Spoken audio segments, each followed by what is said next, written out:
Coogs House. What if you get to watch your favorite Houston Cougars of old all play basketball together? Well, boy, do I have some good news for you. You are Locked On Coogs, your daily podcast on the Houston Cougars, part of the Locked On Podcast Network, your team every day.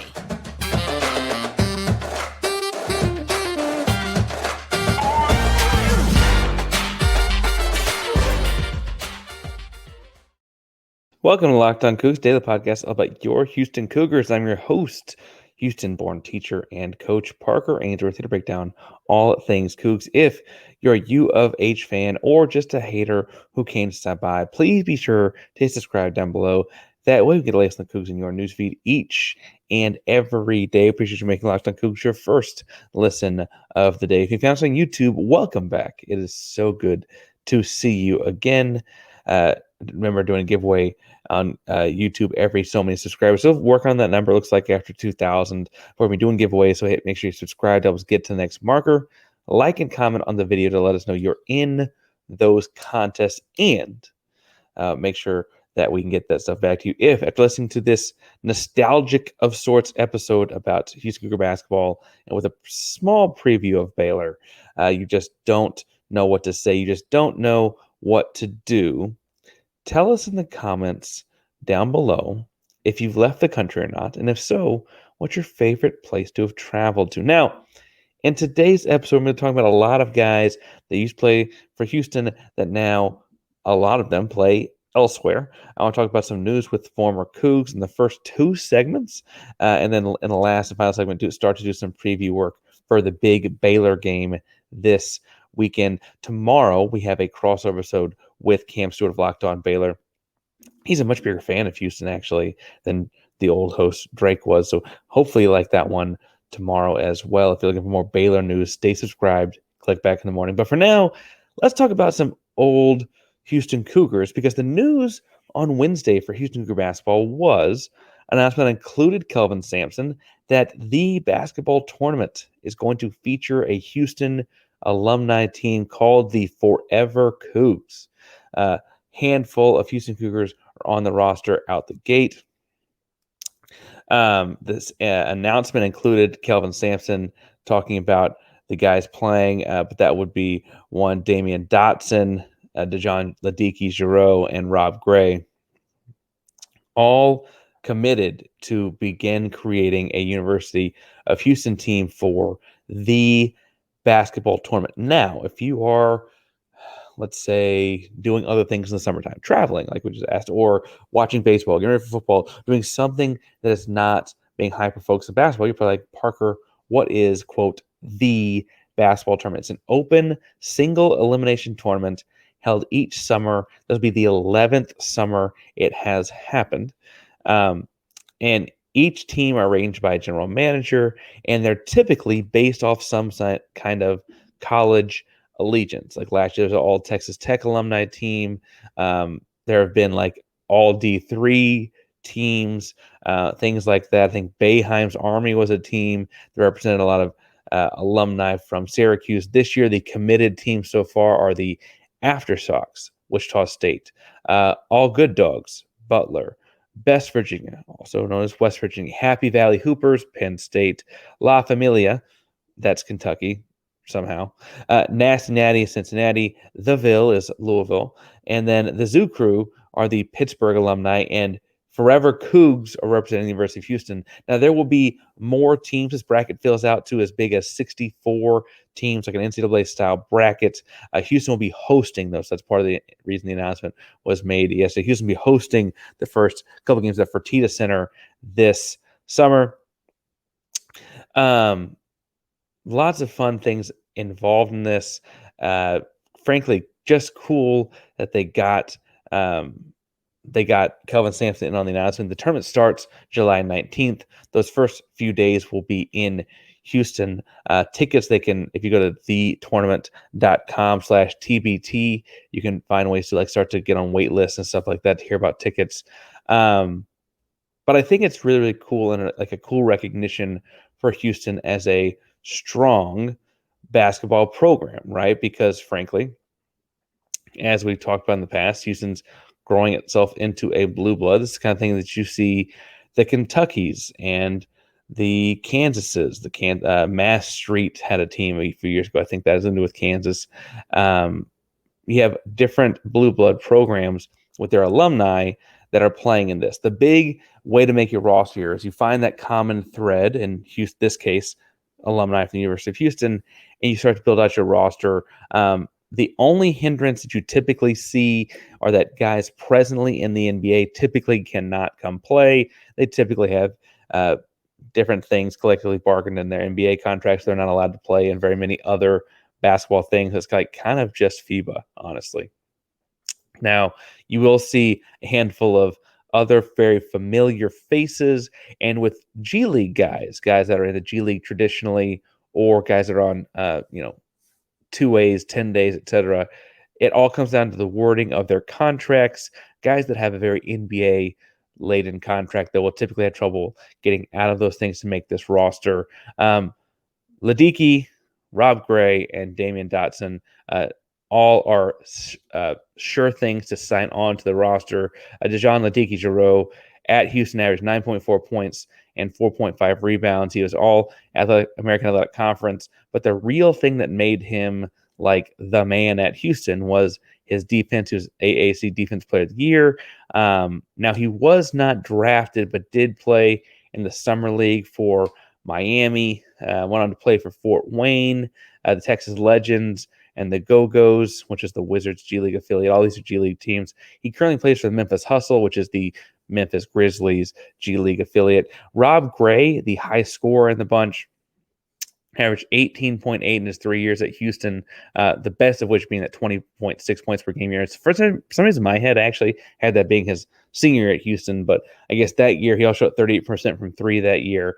That was actually second to last year. I don't know why I had that in my head as his last year. All American Athletic Conference tournament as a senior.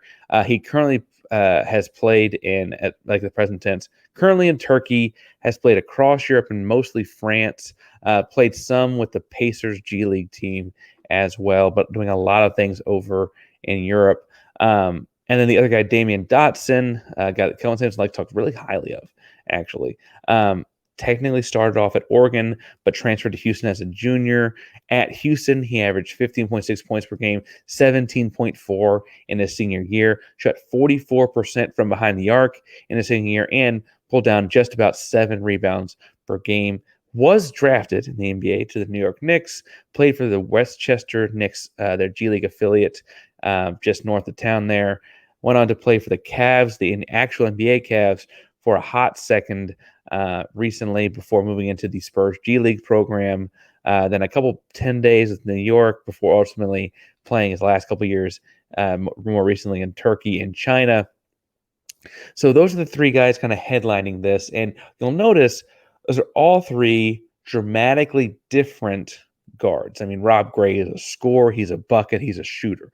Ladeeky is more of the defensive length, get up in your grill, like a peak culture guy for Kelvin Sampson when he was at U of H. And then Damyean Dotson was kind of on the early end of this Sampson Coogs, the pros kind of bandwagon of sorts. I don't, but did a little bit of a lot of things. Long, strong, shot the ball well disciplined. I think the three of them all play guard spots. Rob Gray being a little bit undersized guard, but then Giroux and Dotson both being like 6'5" guards offers interesting things for this roster already. I'm excited about this because I'm excited to see more Houston Cougar basketball in the summertime in the doldrums of July, right? I also think it's worth getting excited about because the potential roster here is a really, really fun thing to explore and fun thing to keep track of. And in the second segment, I do want to spend some time looking at what that potential roster could be because it's hopefully going to be a well-oiled machine that wins this tournament. The winner of the tournament gets $1 million to split up between the guys on the roster. So that's the big key here. These guys are playing for hundreds of thousands of dollars a piece. It's really, really important, obviously, to them in their pocketbooks as some of these guys playing in Europe and stuff like that, like don't get nearly that much money, G League guys, etc. Now, As they build this finely tuned machine, you may be thinking of your finely tuned machine. And I have to say that if you're trying to take care of it, you need to have the same kind of passion, drive, and patience that bring home the winning trophy and keep your ride or die alive. eBay Motors has everything you need to maintain that vehicle and level up to peak performance, from superchargers to roof racks, exhaust kits, LED headlights, and more. Whether you're into speed, power, or style, eBay Motors has got you covered. Over 122 million parts for your number one ride or die. You'll always find exactly what you're looking for. And with eBay Guaranteed Fit, your part is guaranteed to fit your ride every time or your money back, because with eBay Motors, you're burning rubber and not cash. All the parts you need, the price you want. It's easy to turn your car into MVP and bring home that win. Keep your ride or die alive at ebaymotors.com. Eligible items only. Exclusive supply. eBay Guaranteed Fit is only available to U.S. customers. All right. Now, I said that I want to talk through the rest of the roster as I see it getting potentially filled out. And I'm really excited about seeing some former Cougs on this list. But I also have to say that you'll notice my list is a little bit guard heavy. They already start with three guards that we know of in Giroux, Gray, and Dotson. They all offer very different skill sets. But I think the real key to me here is that in this style of tournament where you're having who knows how much practice time together beforehand. Not that there's limits and stuff like that, but also, you've all got your other pro endeavors. I think it's worth pointing out that guys that are good with the ball in their hands, or you can just kind of space things out, find mismatches and so on.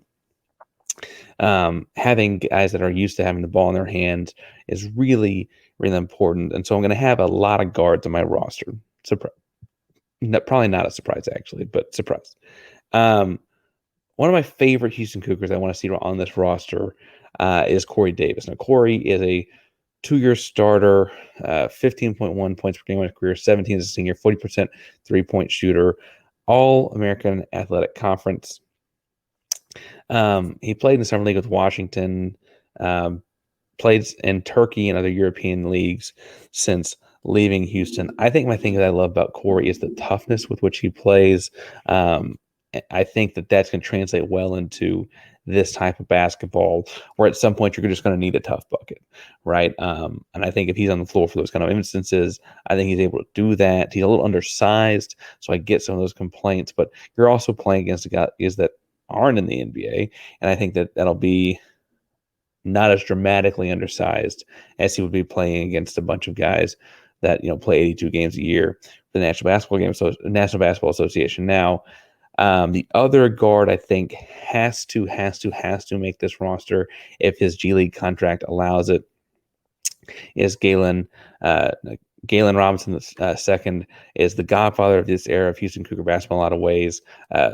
4-year starter at Houston, 8 points per game, 5 assists per game, 35% from three as a senior, All-American Athletic freshman.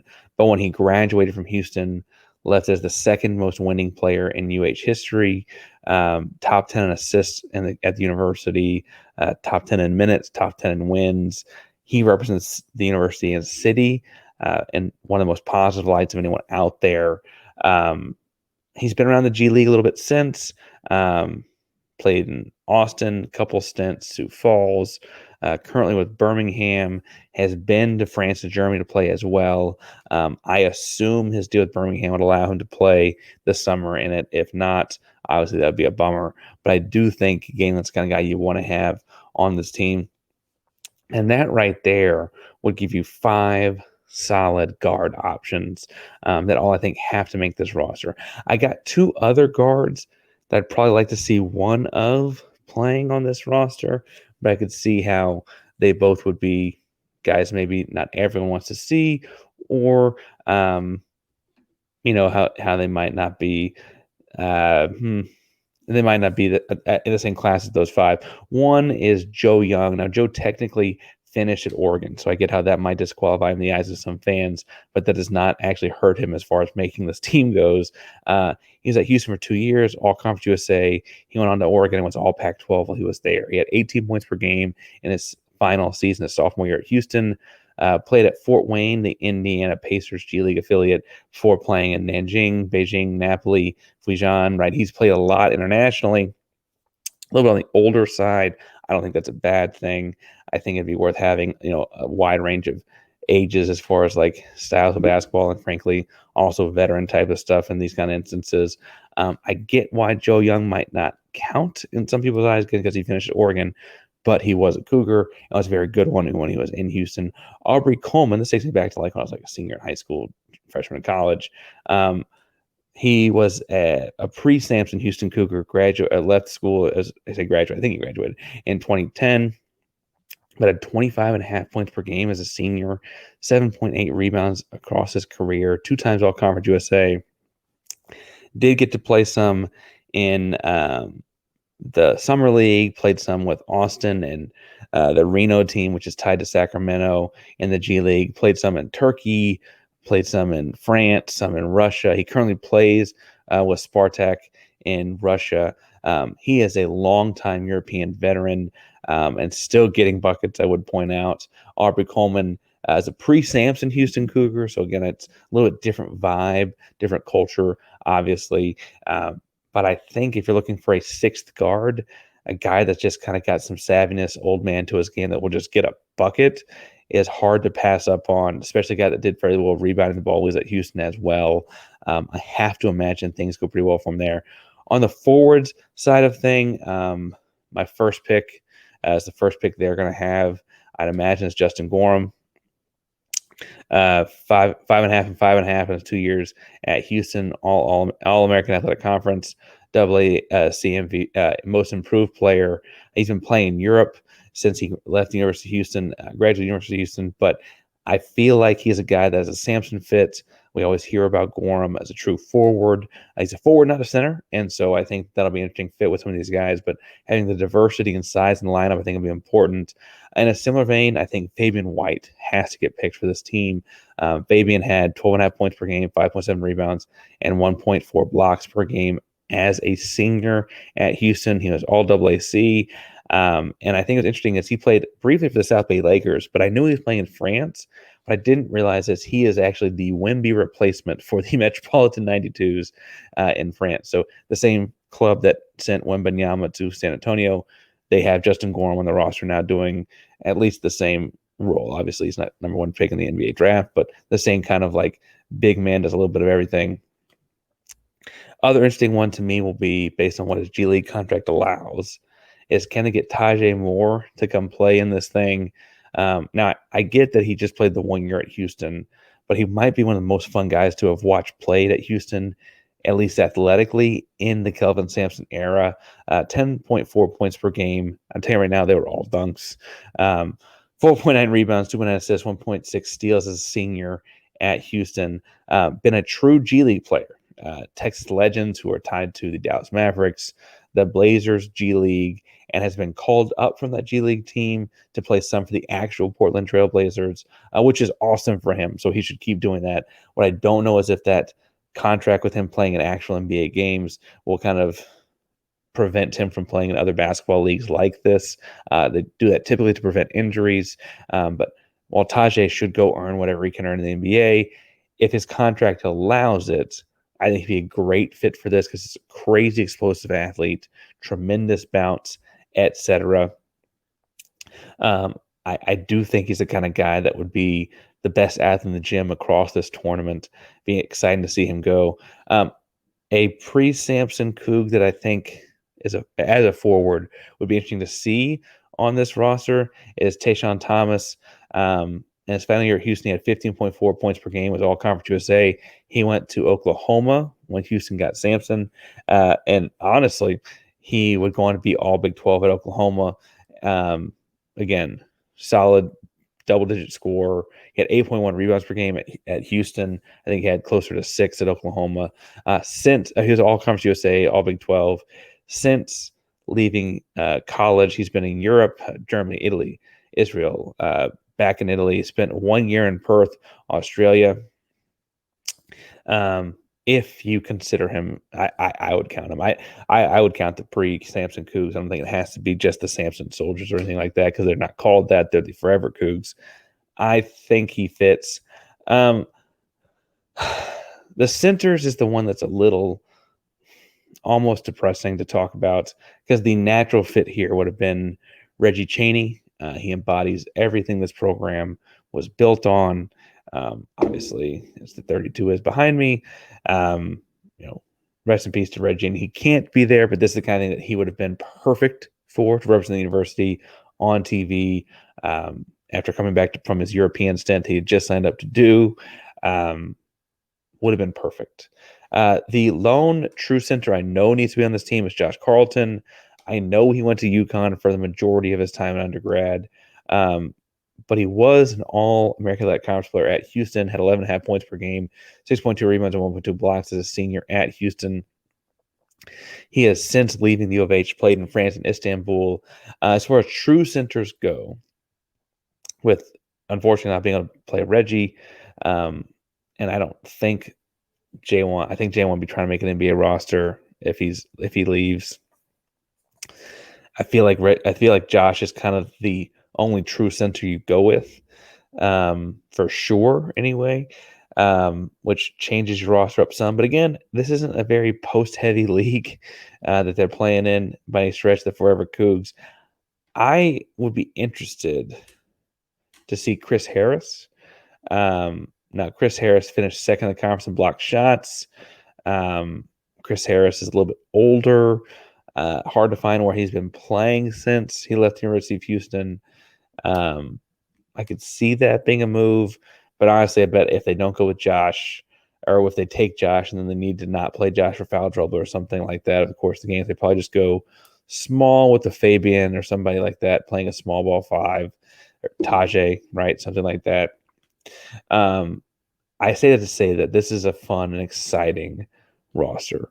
I'm excited to see how it goes. I'm excited to see what it looks like. The one guy I left off, and I actually don't know the rules that are within the TBT on this. It's not very clear. But Kyler Edwards will be another guard fit. Kyler Edwards played in this, however, a year ago for the Texas Tech team. You remember he transferred in to Houston from Texas Tech. And so I don't actually know his eligibility status for playing on a Houston team now. I'm trying to find examples of guys having played for two teams in separate years, and that's harder than you might think to do. So I'll be interested to see if he's eligible. If he's eligible, he should come. Tech was fairly successful a year ago. I say I'm having done this once before on the roster. Now, I said that we'd spend some time talking Baylor, and we are low on time. But before we talk about Baylor, there's all kinds of fun stuff going on this weekend. We are past the Super Bowl. We are into true basketball season. All-Star game is behind us. We're in this fun stretch of basketball. And you can get your buckets with your first bet at FanDuel, America's #1 sportsbook, because right now, new customers get $150 in bonus bets with any winning $5 bet. That's right. You put down $5 and win $150 in your pocket. Quick bets, live game parlays, exclusive props, and more. They get the Rockets at +7. I've said all week I think that'll be closer than that on Thursday night. So make sure you go check that out. Visit FanDuel.com/lockedon. FanDuel, official sportsbook partner of the NBA. All right, so Baylor enters the season, this weekend's contest with Houston in Waco at 19-7. I think I actually misspoke the other day. I said 18 and anyway, 19-7. Their losses are to some big hitters: Michigan State, Duke, Kansas, BYU, which we know from experience is a tough place to play at BYU. Interesting to me in looking at Baylor is some of their wins are interesting. Like they beat Auburn in Florida in non-conference, which I think we thought at the time were pretty strong. But the funny thing is that the SEC is not quite the Big 12. Anyway, Auburn and Florida look good. They're both ranked still. I get that. Seton Hall, I think I expect to be a better win for them. But Seton Hall has kind of had some struggles. They lost like 3 or 4 games in a row in the Big East once they got to conference play. And so I think that the Baylor team is interesting because we're still trying to figure out who they are. They got a couple of names you've got to be on the lookout for as we play this game. The one that I think is going to jump off the page or jump off the screen for watching on TV. And on TV, they're going to look like ants because that's what they do at this new stadium they just built. Jacoby Walter, 6'5", long arms. If you told me he was 6'6", I'd believe you. Is like, look, and I don't mean this in a way that means anyone on Houston's roster. I mean this is a way that talks about the kind of athlete you got to be prepared for. Jacoby is going to be the best raw athlete in the gym on Saturday. He can run, he can jump, he can fly. I mean, all those, touch super high on the backboard, all those things. He is a tremendous, tremendous athlete. Again, athletes don't win basketball games, basketball players do. But he's going to be as good an athlete as anyone Houston's seen this year. Tremendous upside in this kid. He's a one and done for sure, going pro, etc. He's shooting a pretty, about average from three. He had a slump recently, and so that actually probably speaks higher to how he was before that. He has a little bit of everything for Baylor. He'll ISO and drive some. He'll get putbacks and tough buckets some. He'll defend. I wouldn't be surprised on Jamal. Completely honest. I wonder what the matchup to get to on that is. And I'll say more in a second. Rage Dennis. He'll probably get Cryer or vice versa. We'll see. I also wonder if they could put Jaden Dunn on Cryer. We'll see. They got a lot of options for that. Who they put on Cryer will be interesting for reasons I'll say in a second. But they have a lot of options for that across their guard play. Big man for them, Yves Missy. True 7-foot guy as a freshman, long arms, just a giant down low. Looks fairly thin. I bet, frankly, Javier Francis and J1 Roberts kind of muscle him around some. I know JoJo Tugler can too. The other thing I'll say is that as long as he is, we've seen the length before Francis and Tugler kind of make up for some stuff with those guys. So the reason I think this will be interesting to see what Baylor does with Cryer is, first of all, I think in this game, like you saw against BYU, like you saw in the Kansas game, frankly, like you've seen a couple different road games, Houston's going to need Cryer to be shooting the ball well. I think he can, but Houston's going to need Cryer to be shooting the ball well. And they're going to, frankly, probably also need Sharp too as well. Baylor plays very well at home. And I think, I think it's worth pointing out that their only home loss was to TCU in triple overtime, 105-102, right? They just kind of ran out of dudes in that one, if you go back and watch the tape on that, right? And they're tough beat at home, new building, lots of excitement. Feels like they're turning themselves to a basketball school. They certainly want to after the 2021 championship game. I bet LJ Cryer is heavily booed every time he touches the ball. And I bet, and I would anticipate them finding ways to try and take him out of the game, not in a vindictive way, but in a he's really important to what Houston does kind of way, right? And so whether they put Jacoby or Jaden Nunn or whomever they put on him, it's going to be interesting from a matchup perspective. Now, as far as the matchups, I think Houston will win in this game. I think J1 Roberts beats out Jalen Bridges in a one-on-one matchup. The X factor will be how 100% is Roberts. He's taken a couple of tough spills in the past few games. He's getting his knee drained every few weeks. That's no secret at this point. It's been fairly public. Houston's not played since Monday, and it's not a very far road game. It's frankly as close a conference road game as they're going to have, right? And so I guess UT Austin might be closer, right? UT Austin's probably closer. They barely count. They're not in the conference anymore. So I say that to say that they probably won't do a crazy travel for multiple. They'll probably just leave Friday afternoon, right? Spend the night because it tips off at 11 a.m. on Saturday. If J1 can have his way with Jalen Bridges, I think Houston runs away with this one. There's not a line out for it presently, but I bet Houston's a close favorite, if not like a 1.5 point dog because it's in Baylor. I would take Houston as a dog. I think Houston wins this basketball game. Interesting thing about this basketball game is if Houston wins it, and I think I'm allowed to talk this way in a way that the coaching staff and stuff like that, Houston probably aren't. But if Houston wins it, they probably If Houston wins it and plays like they should the rest of the way, they probably win the Big 12. Now, I don't want to get ahead of ourselves. We got to do this game at this time. But big picture, that does kind of feel like what's on the line this weekend is, does Houston win the Big 12 in their first year? If so, it's going to come down to winning this game at Baylor. It's not impossible if they don't. I don't mean to say it is, but it feels like it's a real possibility if they do. And so I'll be watching for those matchups. And I think Jaywan's going to play an interesting role. I think how Baylor covers Cryer will be an interesting role. I think Shed will get what he wants. If Shed can get to the rack and score, I think that'll be a big thing in Houston's way as well. I don't know, unless they put Jacoby Walter on him, how they slow down Shed. That's for us to figure out between now and Saturday. Tomorrow's episode, we'll be breaking the whole game down with Cam Stewart of Locked On Baylor.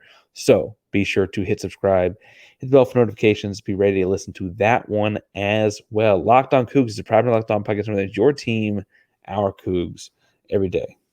Go Cougs.